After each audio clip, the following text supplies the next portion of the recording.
Bonsoir, bienvenue à toutes et tous pour cette 18e édition du Festival international du film documentaire océanien. Donc pour une trentaine de minutes, à défaut de pouvoir être ensemble pendant ce festival, je vous propose d'embarquer ensemble sur la pirogue 2.0 de ce FIFO 100% digital. Donc où que vous soyez, créons une bulle océanienne pendant cette interview. Alors aujourd'hui, nous avons le plaisir et l'honneur de vous accueillir pour cette rencontre privilégiée avec le président du jury de ce 18e FIFO, Luc Jacquet, qui est un réalisateur passionné par la nature et engagé face au changement climatique. Luc, Yorana. Yorana. Bon, ici à Tahiti, en Océanie, on se tutoie. Est-ce que vous permettez qu'on se tutoie? Pas de problème. Ouais, c'est vrai que je suis pas encore dans le... J'ai du mal à me mettre dans le mood tahitien. Mais ouais. Bon, Maururu. Alors Luc, tu dis très bien dans ton édito, qu'on peut d'ailleurs découvrir sur le site fifotahiti.com, que tu viens du paysage polaire. Tu t'es largement fait connaître du grand public par ton premier long métrage, La Marche de l'Empereur, sur les manchots empereurs, qui a été tourné en Antarctique et qui a été oscarisé en 2006, bravo pour ça rétrospectivement, et qui a réuni d'ailleurs 25 millions de spectateurs à travers le monde. Alors est-ce que tu peux nous dire quand et comment l'Océanie est-elle venue à ta rencontre et quelle corde de ton profil de cinéaste, la région a-t-elle touché? Quand on est en Antarctique, on a tendance à fantasmer sur le reste du monde, et c'est vrai que potentiellement on peut aller partout. Moi, j'avais rencontré pas mal de gens quand j'étais sur les bases antarctiques qui étaient passés en Polynésie, etc. Donc il y avait un désir. C'est vrai que moi, je me suis toujours aussi intéressé aux grandes explorations au 18e, au 19e. Et évidemment, les récits de Cook, de Bougainville m'avaient marqué, mais je crois qu'il y avait aussi tout simplement la curiosité. Moi, j'ai la chance d'avoir un métier qui me permet de voir tous les pays du monde. Je suis écologue, je suis curieux de tous les milieux, et c'est vrai que l'Océanie, la Polynésie en particulier, c'est vrai que c'est un milieu qui est complètement à part. Quand je dis un milieu, c'est aussi une culture, évidemment, et c'est aussi des gens, bien sûr. D'accord. Bon, tu es un habitué du FIFO, hein, tu as pour la troisième fois promu pour la troisième fois président du jury. Donc c'était en 2011, puis en 2014, aujourd'hui en 2021. Quelle est finalement ta motivation pour revenir inlassablement vers le film océanien, alors que justement habituellement tu es sur des réalités totalement différentes? C'est ce que je disais tout à l'heure. Moi, je suis curieux de tout. Et il faut pas être très compliqué pour être accro au FIFO, c'est-à-dire que il y a effectivement une ambiance, il y a une bonne humeur, il y a plein de choses qui sont extraordinairement charmantes au FIFO. Et pour moi, c'est aussi l'occasion de découvrir une réalité qui m'échappe, c'est-à-dire que cette réalité océanienne, quand vous vivez dans le Jura en France, elle est très très loin. Et elle rejoint des préoccupations finalement qui sont les préoccupations de tout le monde, qui sont des préoccupations universelles. Qu'est-ce qu'on va devenir? Que va devenir notre territoire avec le bouleversement climatique? Qu'est-ce qu'on fait de l'écologie? Qu'est-ce qu'on fait des ressources? Comment on survit à l'arrivée des Chinois dans nos eaux, etc., etc. Tout ça, c'est des choses qui sont pour moi passionnantes parce que c'est vivre la marche du monde in situ, vraiment avec les gens. Et à partir de là, c'est tout simplement juste nourrir sa curiosité, au fond. C'est presque égoïste comme système. Très bien. En 2014, tu évoquais la prégnance de certaines thématiques dans le cadre d'une interview pour le FIFO. Tu parlais de ces thématiques qui reviennent régulièrement dans les films qui sont prégnants, donc le rapport à l'histoire, à l'identité, à l'environnement et puis aussi au devenir de nos îles. On remarque que ces thématiques sont encore largement présentes 7 ans après. Comment on peut expliquer cela? Qu'est-ce qui a peut-être changé depuis 2014 dans les propositions de documentaires? J'ai encore pas vu les documentaires qui ont été faits, mais j'ai l'impression que il y avait énormément de films sur la Calédonie, que ça soit le nickel, que ça soit l'indépendance. J'ai l'impression que les choses ne sont pas résolues. La question de la pêche, la question de l'océan, toutes ces thématiques-là, elles sont toujours là, malheureusement, quoi. Et je crois que les questions identitaires, les questions culturelles, elles se posent en Polynésie, mais elles se posent aussi chez nous aujourd'hui. L'arrivée des réseaux sociaux, enfin, la dimension qu'ont pris les réseaux sociaux aujourd'hui dans nos vies, c'est quelque chose d'absolument considérable. Et je pense que tout ça interpelle. Et comme le documentaire, finalement, est une manière de faire émerger les préoccupations d'une société, moi, je ne suis pas surpris qu'effectivement, on soit toujours dans les mêmes thématiques, quoi. Voilà, c'est des thématiques qui reviennent. Donc c'est la question aussi du documentaire d'impact. Est-ce que toi, tu travailles aussi sur ces thématiques d'impact? Est-ce que tu peux nous en parler un petit peu? Ce qu'est le documentaire d'impact? Je crois qu'aujourd'hui, c'est ce que j'ai dit, c'est ce que j'ai dit avec sans langue de bois dans l'édito, c'est-à-dire qu'aujourd'hui, on est vraiment dans un combat culturel, osons le mot, hein, on est complètement laminé par les plateformes, on est complètement laminé par les séries. Quand je dis on, c'est les créateurs les documentaristes, les cinéastes de création, c'est-à-dire qui sont encore indépendants, c'est-à-dire qui créent à partir d'une envie, d'une expérience personnelle, d'un feeling, et non pas d'une envie qui est une envie industrielle. Et ça, c'est effectivement complètement différent. Et moi, je pense que la diversité des narrations, la diversité de la perception du monde, elle est absolument fondamentale. Donc, cette petite production, malheureusement océanienne, mais on pourrait dire exactement la même chose de la France ou en Europe, il faut absolument la supporter parce que c'est notre manière de raconter des histoires qu'on défend de cette manière-là. Et un Américain n'aura jamais un point de vue de Polynésien ou de Français ou de Philippin sur le monde, c'est pas possible. Et je crois qu'il faut vraiment prendre garde à ça, et c'est pour ça que moi je soutiens le FIFO, c'est pour ça que je suis avec vous ce soir, aujourd'hui en tout cas, c'est pour militer pour ça, aider les créateurs, et je pense aussi aux jeunes créateurs qui arrivent aujourd'hui, qui veulent produire des documentaires, mais je me demande comment ils font, très sincèrement. C'est vrai. Est-ce que tu peux nous raconter une anecdote ou un souvenir marquant de tes 2 précédentes éditions en 2011 et 2014 en tant que président du jury? Qu'est-ce qui t'a frappé? Qu'est-ce qui t'a marqué? Qu'est-ce qui t'a tout de suite plu en fait dans cette expérience qui t'a peut-être dépaysé, la rencontre avec une autre culture? Le dépaysement, il est certain. L'odeur des colliers de fleurs, etc. Mais ça, je dirais que c'est le côté un peu pittoresque. Moi, ce qui m'a vraiment marqué, c'est la chaleur humaine. C'est la qualité de relation avec les gens, c'est cette simplicité. C'est ce que tu mentionnais tout à l'heure. Nous, en France, on va passer par le vouvoiement pendant des mois le fait que déjà, il y a un a priori de convivialité, de rapport d'égalité aux autres avec ce tutoiement, c'est évidemment quelque chose de très fort. Mais moi, ce qui m'intéressait aussi chez vous, c'est justement cette identité culturelle qui est encore très forte. C'est-à-dire qu'on sent qu'il y a quelque chose qui existe. Moi, je repense toujours aux tribus, aux ancêtres, par exemple, avant de commencer un repas, avant de faire quelque chose. On sent qu'il y a un poids de la tradition, il y a un poids de la racine, des racines qui est extrêmement important. Et ça me touche vraiment. C'est vraiment... parce que c'est quelque chose que nous, on a tendance à un peu oublier ici. Enfin, qu'on a même complètement oublié, d'ailleurs. Et je trouve que vous avez vraiment raison de le conserver. Et moi, ça me fait du bien de le retrouver, vraiment. C'est vrai que c'est la 18e édition, donc on retrouve quelque chose de très fort, une habitude. Et j'imagine que quand, en tant que Français métropolitain, on vient sur cette petite île de Tahiti et que finalement on se retrouve au cœur du monde parce qu'on rencontre des Néo-Zélandais, des Hawaïens, enfin tous les peuples d'Océanie qui sont présents, enfin des représentants en tout cas qui sont présents. Tout d'un coup, je crois qu'on ne s'attend pas à la puissance de ce que peut représenter le FIFO. En tout cas, je pense qu'on se souvient tous de notre première expérience du FIFO qui est toujours cette première expérience, un moment vraiment fort et marquant. Je crois que c'est aussi la force de l'insularité, c'est-à-dire que c'est ce marqueur culturel extrêmement fort, quoi. Et je crois que, enfin, vous avez 1000 fois raison de vous battre pour ce festival parce qu'il vous réunit aussi, il vous permet d'échanger, peut-être aussi de trouver des solutions sur certaines discussions qui sont compliquées.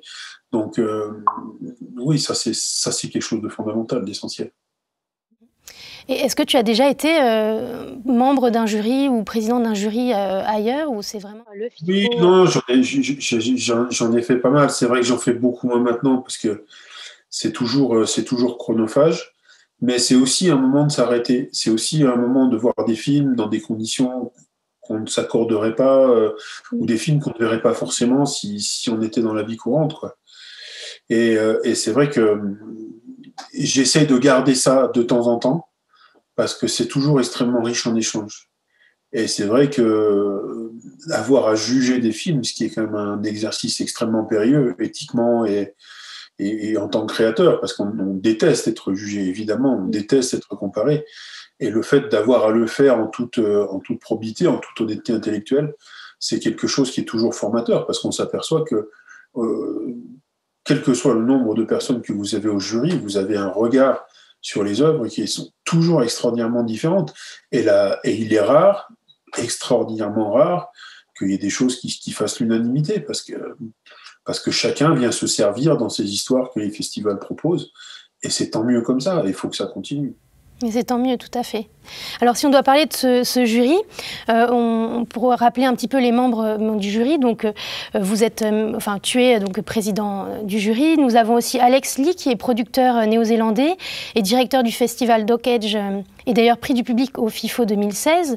Il y a aussi Julia Overton, qui est productrice australienne et membre du jury en 2013 et 2014. Je crois que tu as d'ailleurs déjà eu l'occasion d'être dans le jury à ses côtés. Nous avons René Boutin, qui est directeur artistique du festival Anuru Aboro, j'espère que je l'ai bien prononcé, qui est membre du jury, qui a été membre du jury en 2016 et qui nous vient de Nouvelle-Calédonie. Nous avons également Jacques Navarro-Rovira, qui est réalisateur français, producteur, qui a été également membre du jury en 2015. Aussi Stella Taaroamea, responsable des programmes de Polynésie la première, membre du FIFO en 2014, et enfin Eliane Kohler, réalisatrice et productrice de documentaires. Finalement, quel est le rôle d'un président du jury et comment cette année en particulier vous allez créer la cohésion au sein du jury? En fait, quelles sont les différentes étapes qui fédèrent un jury avant, pendant et après le festival?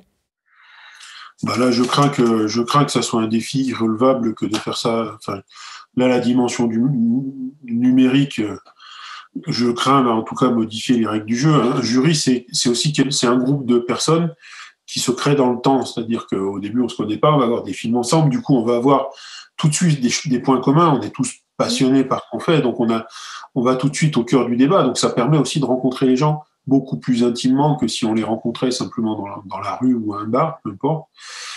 Mais là, c'est sûr que ça va être compliqué. Le rôle d'un président du jury, c'est d'animer, évidemment, faire de sorte que tout ce monde fonctionne en harmonie. C'est peut-être de veiller un peu au grain si les choses ont tendance à partir dans la passion, et essayer de créer malgré tout la concorde, parce qu'il y a des palmarès qui sont parfois extrêmement douloureux, et je crois que le président du jury, comme un réalisateur d'ailleurs, est en charge de dire voilà, in fine, on va faire comme ça, parce que il semblerait que c'est là que que la discussion soit la plus concordante, et que les avis finalement on ne lésera personne en prenant cette décision-là, mais c'est amusant, c'est toujours très très passionné les débats de jury, quoi.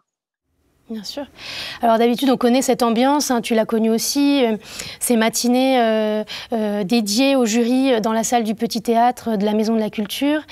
Donc c'est une salle dédiée aux projections pour le visionnage des films pour le jury, donc des films en compétition. Et ensuite, le jury se réunit en huis clos et délibère.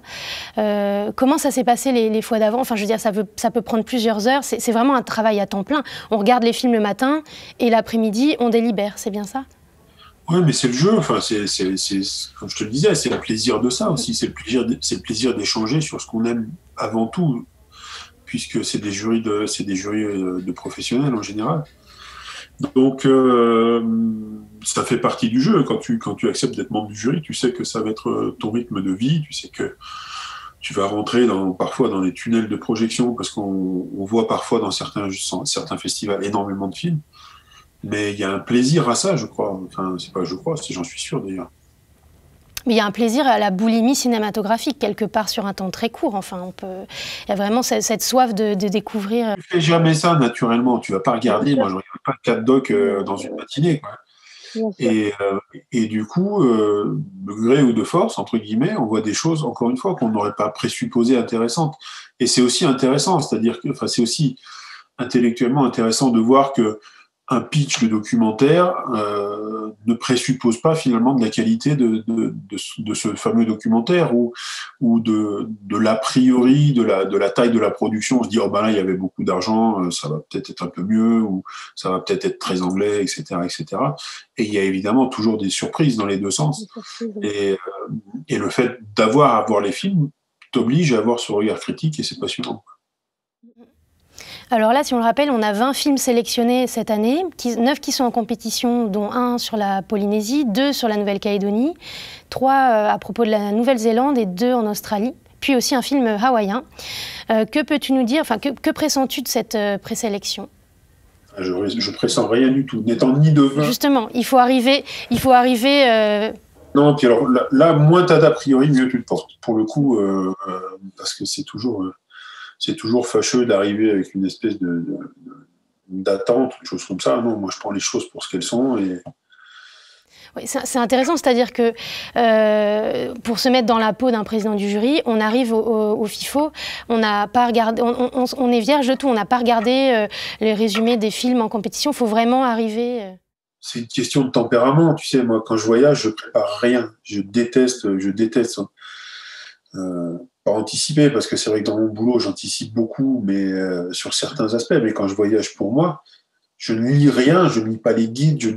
Voilà, j'ai envie de... Je fais confiance à mon instinct, à mon intuition, et j'aime ça, j'aime ce côté surprenant, et me laisser porter aussi par les choses. Une sélection de documentaires, elle tombe pas du ciel. C'est-à-dire qu'il y a des gens qui ont travaillé, qui ont vu énormément de choses, qui ont fait un travail considérable en amont. Donc moi, je fais confiance à cette équipe de sélection. Je sais qu'ils ont beaucoup bossé devant. Mais c'est ma façon de faire. Il y a peut-être des gens qui vont être beaucoup plus studieux que moi. En tout cas, moi, je suis très, très instinctif sur un truc comme ça. Donc instinctif, et tu te laisses un peu surprendre par l'imprévu. Non, mais c'est intéressant en tout cas de voir comment on se prépare ou non. Enfin, la non-préparation est aussi une préparation. On ne fait pas nos devoirs. C'est-à-dire que quand tu fais un documentaire, c'est que là, je prends la peau du réalisateur, tu vas raconter une histoire à quelqu'un. Donc, tu vas aller le chercher chez lui, il ne sait pas forcément ce que tu vas lui raconter. Tu vas le prendre par la main et tu vas l'emmener quelque part. Tu vas l'emmener dans une réalité ou dans une fiction, peu importe, mais tu vas l'emmener quelque part.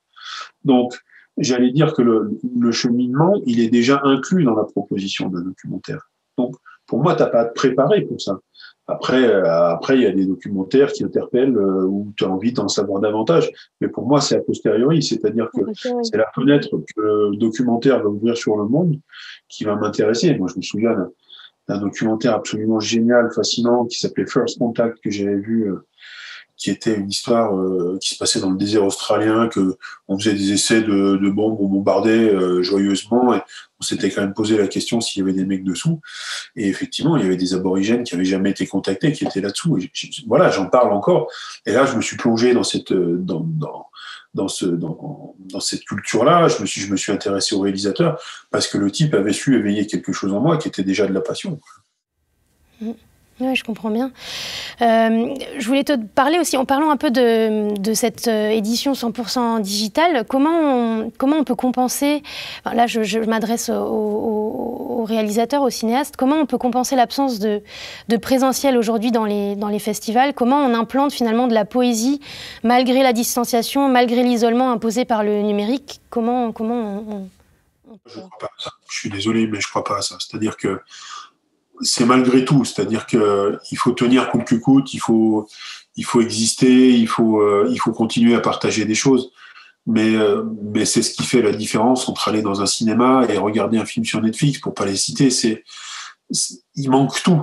Il manque la chaleur humaine, il manque l'ambiance, il manque le fait de sortir, de s'habiller, d'être avec les autres, d'échanger, croiser un regard, et puis il y a un moment où vous êtes assis, vous êtes disponible et le film commence. Et c'est pas du tout la même chose que d'être chez soi avec peut-être son téléphone qui sonne, avec je sais pas quoi, quelque chose qui cuit à la cuisine ou peu importe. Et pour moi, c'est irremplaçable. On fera ce qu'on voudra, c'est irremplaçable. À commencer par la taille de l'écran, à commencer par l'immersion qu'on va donner dans l'image. La qualité sonore aussi, l'immersion sonore. Et bien sûr, bien sûr, bien sûr. On va faire malgré tout. Exactement, c'est malgré tout. Et moi, je trouve ça, encore une fois, je vous l'ai déjà dit, mais c'est extrêmement courageux de votre part de vous être engagé là-dedans, d'y être allé, quoi, parce qu'on sait qu'on est à la merci de la moindre annulation, etc. Et voilà, moi, encore une fois, je trouve que c'est chapeau bas d'avoir donné votre énergie pour que le FIFO vive encore cette année, quoi. C'est vrai que quelqu'un disait que malgré les eaux agitées, la pirogue finalement maintient le cap, et je crois qu'on est tous d'accord là-dessus. C'est finalement, en tout cas cette année, on maintient le cap. Espérons que l'année prochaine, on puisse revenir à quelque chose de plus traditionnel, avec de la chaleur humaine et des rencontres formelles ou informelles. Enfin, merci. Le FIFO, peut-être le grand public le sait un peu moins, mais c'est aussi un rendez-vous majeur pour les professionnels de l'audiovisuel du Pacifique. Comment tu vois, toi, l'avenir de l'audiovisuel en général et la place de l'Océanie dans ce monde-là? Moi, je suis extraordinairement pessimiste. Je suis extraordinairement pessimiste parce que les usages changent beaucoup, parce qu'encore une fois, les réseaux sociaux et les séries ont pris une place dans la consommation audiovisuelle qui est absolument considérable. Euh, on perd l'habitude, le public a tendance à perdre l'habitude de voir des choses un peu plus pointues, un peu plus exigeantes. Le cinéma aujourd'hui est dans une telle concurrence, il y a tellement de films qui sortent que les films passent à toute vitesse, ils n'ont pas le temps de s'installer, etc. Et les moyens de production réduisent de plus en plus. Et qu'on le veuille ou non, pour faire un bon film, il faut avoir le temps de repérer, il faut avoir le temps d'aller d'écrire, il faut avoir le temps de se documenter. C'est des processus qui sont extrêmement longs et qui sont complètement incompatibles aujourd'hui avec les budgets qu'on nous donne, avec les cadres éditoriaux qu'on nous donne, parce qu'il ne faut pas se raconter d'histoires. Aujourd'hui, la télé est très exigeante dans sa façon de raconter des histoires. C'est très formaté, j'ose le mot. Et je pense que redonner de l'air aux créateurs, leur redonner de l'espace à la fois de créativité, moins les enfermer dans les cases et leur donner un peu plus les moyens de travailler, pour moi, ça serait une très bonne façon de restimuler quelque chose qui, sinon, va nous emmener sur des programmes qui sont tellement ennuyeux que plus personne n'aura envie de les voir. Donc, je crois que là, il y a vraiment quelque chose qui dépasse largement le cadre de la Polynésie. Qui concerne le monde entier, peut-être à l'exception des États-Unis. Et là, je crois qu'il faut qu'on fasse très, très attention, quoi. Bon, en tout cas, c'est vrai que ce que le grand public sait moins aussi, c'est le temps que peut prendre un film. Tu en parlais très bien. Un film, un documentaire, on peut passer plusieurs années à le concevoir, enfin, à préparer, à faire le repérage, à tourner, à monter. Je veux dire, c'est ce temps long qui est pour toi fondamental dans la qualité d'un film. Bah, c'est essentiel, parce que si tu veux dépasser les évidences, si tu arrives avec ton équipe de tournage, que tu n'as jamais vu ton sujet, que tu n'as jamais vu le décor, etc., et que tu sais que le lendemain tu es reparti, tu feras jamais du bon boulot. Aussi doué, aussi talentueux sois-tu. Il faut du temps pour faire les choses, il faut les repérer, il faut s'en imprégner, il faut faire des choix, etc. Puis il faut rencontrer les gens, il faut que la confiance s'installe. Parce que qu'est-ce qu'on raconte? C'est pas simplement la vérité, c'est ce qui vibre autour de cette vérité, c'est ce qui va émaner des gens, c'est ce qui va émaner du paysage, c'est ce qui va émaner d'une situation. Et ça, si on va trop vite, on peut pas le percevoir. C'est la même chose quand on voyage. Quand on voyage, si j'allais en Polynésie, que je restais 48 heures et que je repartais, je pourrais pas dire que j'ai vu la Polynésie. Si j'y reste 2 mois, 3 mois, ça sera totalement différent, parce que j'aurais ressenti, encore que partiellement, mais en tout cas quelque chose de plus profondément que s'il n'avait fait que l'effleurer. Et quand vous faites un film, c'est exactement la même chose. Moi, il me faut 3 ans, 4 ans pour faire un film. Il y a des films sur lesquels je travaille, ça fait 12 ans que je travaille dessus. Et ça, économiquement, aujourd'hui, c'est pas tenable, parce qu'il faut aller vite, parce que dès que l'argent est tombé, il faut déjà le produire, et on vous demande presque d'avoir écrit le film avant d'avoir commencé à repérer, ce qui est pour moi parfaitement insensé, quoi. Bah, merci en tout cas pour cette vision des choses qu'on entend assez peu ou trop peu. Donc merci de le rappeler aujourd'hui avec nous. Si on doit parler de la carte blanche tout de suite, donc il y a toujours une carte blanche chaque édition du FIFO. Et là, cette année, elle est confiée au petit frère amazonien du FIFO, le FIFAC, qui est le Festival international du film documentaire Amazonie-Caraïbes, dont la 2e édition a eu lieu donc, en octobre 2020 à Saint-Laurent-du-Maroni. Comment, toi, tu accueilles cette fenêtre sur l'Amazonie-Caraïbes en plein Pacifique ? Wallace Cottram m'en avait parlé à l'époque, il m'avait demandé s'il y avait moyen de faire quelque chose. Moi, je trouve que c'est une bonne idée, quoi qu'on soit sur des réalités culturelles qui sont complètement différentes. Je crois que vous avez la chance en Polynésie d'avoir encore un ancrage culturel très fort. L'Amazonie est beaucoup plus malmenée de ce point de vue-là. On sait que pour des raisons qui sont liées à l'histoire, à la réalité économique aujourd'hui. Donc moi, je pense que c'est exactement le même principe, et c'est la géniale intuition des organisateurs de ces festivals, c'est donner la parole à des gens qui ne l'ont pas, ou qui l'ont très peu. Et plus on va stimuler peut-être des vocations, peut-être que plus on va stimuler des capacités à partager des histoires dans ces lieux qui sont plutôt démunis, ou plutôt sur une pente descendante sur ce plan-là, mieux ce sera. Et je pense que plutôt que se foutre sur la gueule dans la rue en se détestant les uns les autres, si on était capable d'échanger, de converser, de créer, peut-être que le dialogue serait plus apaisé dans nos sociétés aussi. Et heureusement que ces festivals sont là pour cet espace de création et de partage. Et c'est quand même assez enthousiasmant, en tout cas positif, de voir que certains festivals font des petits, font des émules, et d'autant plus le FIFAC qui n'a que 2 ans, enfin 2 années d'existence et qui a maintenu sa 2e édition envers et contre tout en octobre dernier et qui nous permet aujourd'hui d'avoir une banque de films, et enfin en tout cas des films à présenter aujourd'hui, donc 4 films qui seront présentés pour la carte blanche. Est-ce que tu as déjà eu des projets de films en Océanie? Est-ce que c'est quelque chose qui t'a déjà été proposé ou tu as déjà eu l'opportunité? Je suis allé tourner un bout de La glace et le ciel en Polynésie. On avait tourné à Taha, Oui. puisque pour moi, c'était une manière de montrer que voilà, ces endroits qui étaient supposés, en tout cas présupposés des paradis sur Terre, seraient peut-être les premiers à être rayés de la carte, donc il fallait peut-être que ça nous interpelle, en tout cas les amateurs de carte postale, quoi. Donc ça, c'est quelque chose qui était important. Et moi, j'ai toujours un projet de film sur le corail, sur le monde du corail. Et évidemment, la Polynésie sera au premier plan. Après, faire des choses en Polynésie, oui, moi, j'en rêverais évidemment, parce que c'est un pays qui m'a énormément touché. Après, il faut tellement de temps pour faire un film que, pour l'instant, je me consacre ce sur quoi je suis. Là, on va partir en Extrême-Orient russe sur un road movie qu'on est censé tourner cette année au mois d'août, du mois d'août à octobre. Donc, l'autre versant du Pacifique, hein, puisque là, on partira de la mer de Bering jusqu'à la mer du Japon. Donc, une réalité tout autre. Mais on regarde quand même le Pacifique, et c'est aussi le Pacifique d'une manière ou d'une autre. Mais c'est la face cachée de la Terre, dans le sens où l'histoire soviétique a rendu ce territoire très très lointain, finalement, bien plus lointain que la Polynésie. Et je veux tourner un film de long métrage là-bas. Et j'y étais en repérage cette année au mois d'octobre. C'est absolument incroyable. Donc la face cachée, c'est intéressant que tu dis ça. En tout cas, c'est peut-être un point commun qu'il y a avec l'Océanie. En tout cas, tu gardes un œil sur l'Océanie et avec ce projet de film sur le corail, on aura peut-être l'occasion d'échanger de nouveau, enfin on l'espère, très bientôt. En ce début d'année, qu'est-ce qu'on peut te souhaiter pour 2021 ? Un peu moins d'incertitude, mais je pense que tout le monde est comme ça. Être capable de me dire dans 2 mois je vais être capable de faire ça, et peut-être que dans 2 mois je ne serai pas confiné, mais au contraire je pourrais travailler, quoi. Mais on en est tous là, je pense qu'on n'en est plus à se plaindre aujourd'hui. Je crois qu'il faut serrer les dents, être positif, créatif et tenir, et les mauvais jours vont passer, quoi.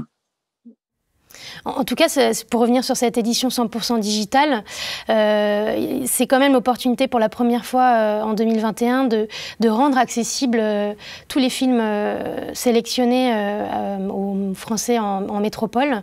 Et ça, je crois que c'est peut-être une belle leçon aussi que d'ouvrir cette fenêtre océanienne et de l'amener jusqu'en France métropolitaine pour peut-être que plus de gens s'intéressent à cette partie du monde. Écoute, moi je serais très intéressé de connaître vos audiences, si les gens ont joué le jeu, si vous avez eu... En tout cas, on compte sur toi pour faire du lobbying, hein. C'est toi le président du jury, on va tous le faire de notre côté. Toutes nos familles en France, nos amis proches et lointains, ils ont déjà tous eu l'info, hein, donc on compte sur toi. Ça marche, je vais battre le tambour autour de chez moi, là. Très bien. Tu nous feras une petite vidéo, tu la posteras sur TikTok ou les réseaux. Et puis Comptez sur moi. Donc on rappelle peut-être que tous les films sélectionnés, les 20 films sélectionnés en compétition et hors compétition, seront visibles grâce à cette édition en ligne. On le rappelle donc depuis la France métropolitaine et en Océanie. Merci beaucoup Luc Jacquet, et bon FIFO à toi. Eh ben bon FIFO à vous, à distance. Maoulou. Maoulou. Ciao. Alors nous on se retrouve du 6 au 14 février sur le site web FIFO Tahiti ou sur la chaîne YouTube du festival pour d'autres rencontres avec des réalisateurs dans le cadre des Inside the Doc. Et moi je vous donne rendez-vous dans une prochaine captation pour une rencontre avec les membres du FIFAC. À bientôt, Maoulou et Yorana.